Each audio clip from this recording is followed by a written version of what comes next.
Bonjour, je m'appelle Thibaut. Aujourd'hui, on fait une vidéo sur 5 plantes à incorporer dans un jardin japonais. Dans un jardin japonais, il y a plusieurs codes, mais l'un des principaux codes, c'est d'avoir des plantes dans le registre du jardin japonais. C'est ce que je vous propose de voir aujourd'hui.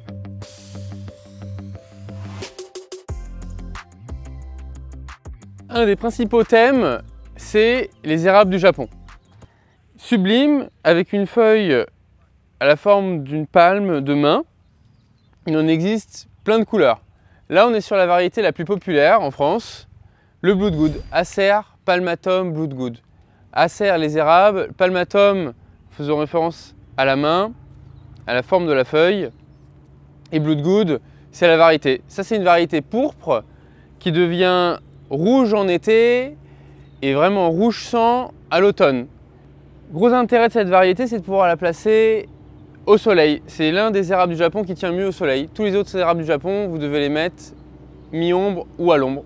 Si vous voulez voir pas mal de variétés d'érables du Japon autres que le Bloodgood que je viens de vous montrer, on a fait une vidéo dédiée. Là, c'est un Viridis, une variété avec feuilles fines, vertes, très jolies. On en parle dans la vidéo. On passe maintenant à une idée fleurie. Les glycines, en latin Wisteria. Là, on est en été, donc elle a déjà fleuri. Mais je vais vous montrer quelques photos des fleurs, c'est sublime.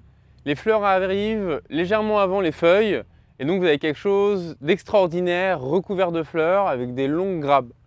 Ici, vous avez en été les gousses de graines, qui rapportent un effet assez ornemental à cette plante, qui pendent. Là, c'est une proposition en tige, donc vous avez une tige qui se tient d'elle-même, et après la tête de glycine. Mais vous pouvez aussi la retrouver en tuteur, qui est fleurie de bas en haut. Les fleurs de la glycine apparaissent au printemps, transformant les jardins et les parcs en spectacles époustouflants de couleurs et de parfums. Les grappes pendantes, qui peuvent mesurer jusqu'à 1 mètre de long, sont composées de petites fleurs délicates.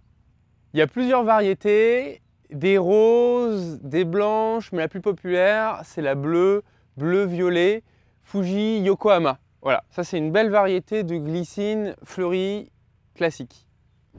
On passe à un arbuste persistant qui garde ses feuilles toute l'année, le Camellia japonica. C'est un arbuste qui se recouvre de fleurs de taille assez conséquente au printemps. Il est très présent dans les jardins japonais parce que c'est aussi un arbuste qui se taille super bien. Vous pouvez le garder comme ça sur une forme assez conique, mais aussi, pourquoi pas, en nuage, des choses qui sont très très jolies. Il en existe deux variétés principales, soit le Camellia japonica qui fleurit au printemps, et je vais vous montrer le Camellia sasanquoi qui fleurit en hiver. Voilà, florisant en hiver, ce qui est super avec le Camellia sasanquoi, c'est un des rares arbustes persistants qui fleurit en hiver. Vous avez quelque chose qui rapporte de la couleur et de la gaieté à un jardin en hiver qui est souvent assez tristoun. Sachant que les plantes japonaises, comme les érables du Japon, les glycines, tout ça c'est caduc et assez vide en hiver. Avec le camélia, vous avez du vert toute l'année. Alors je vous montre les différentes floraisons. Camellia japonica pour commencer, donc floraison au printemps. Vous avez plusieurs variétés, souvent qui tournent autour du blanc, du rose ou du rouge. La plupart du temps avec des fleurs doubles, assez larges, de 12 cm de diamètre. Au niveau du parfum, par contre, c'est une variété qui sent rien, contrairement à la glycine. En ce qui concerne le sasanquoi, vous avez plutôt soit du blanc, soit du rose pâle, avec des fleurs plus petites et simples. 5 à 7 cm de diamètre, donc 2 fois plus petites que les fleurs de camélia classiques. Période de floraison, automne à milieu d'hiver, ce qui est très intéressant avec cette variété.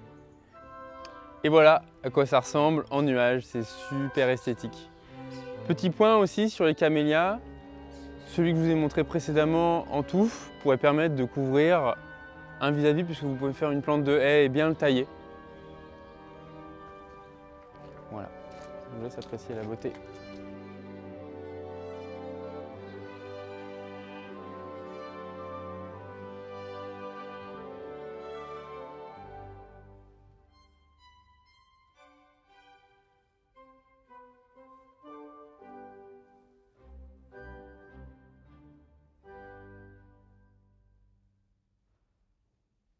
Quatrième proposition, bambou sacré, aussi appelé Nandina domestica. C'est un joli arbuste coloré, feuilles vertes et rouges. Les nouvelles feuilles sont rouges et deviennent vertes. Avec des baies rouges pour les oiseaux et une jolie floraison bicolore, blanc, rose, avec des pointes de jaune au bout. Je vous fais un zoom tout à l'heure dessus. Ça, c'est un arbuste qui devient assez touffu. Vous pouvez faire une haie basse d'1,50 m avec, ou le garder en touffe. C'est aussi une plante qui tient très bien en pot. Vous pouvez l'installer dans un pot sans souci. Plutôt exposition mi-ombre, soleil mi-ombre. À l'ombre, ça le fait aussi. Par contre, vous allez avoir un peu moins de fleurs. Mais c'est aussi un arbuste qui tient très bien à l'ombre. En ce qui concerne sa pousse, ça prend 20-30 cm par an. Donc c'est un arbuste qui a une pousse quand même assez rapide.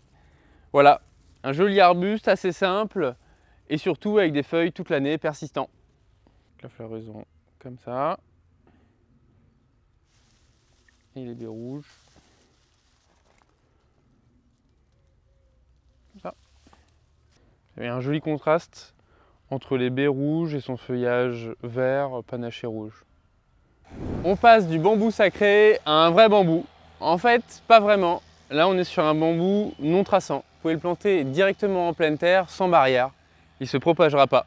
C'est le gros avantage. Là, la variété, c'est Fargesia robusta Campbell. C'est une belle variété qui pousse jusqu'à 3,50 m, 4 m de haut. Super touffu, de bas en haut. Ça, vous pouvez soit en faire une haie au fond de votre jardin, ou un massif de bambou. En ville, c'est super intéressant parce que vous avez aucun entretien et aucun problème avec les rhizomes qui se dispersent. Aussi, c'est une plante qui est facile, que de l'arrosage les premières années. Une plante qui tient bien à l'ombre, ça c'est intéressant dans les persistants, qui tient bien à l'ombre, on n'a pas normalement énormément et un choix très vaste. Voilà, je vous le conseille. Je vous remercie de m'avoir écouté jusque là. Si ça vous a plu, n'hésitez pas à vous abonner et on peut aussi en faire d'autres vidéos, par exemple une autre vidéo sur des variétés un peu plus précises. Il manque pas mal de choses, comme par exemple les pins. Les pins, c'est quelque chose de super présent dans les jardins japonais et que là, je n'ai pas du tout traité. On pourrait montrer plusieurs variétés et plusieurs formes. À bientôt, merci!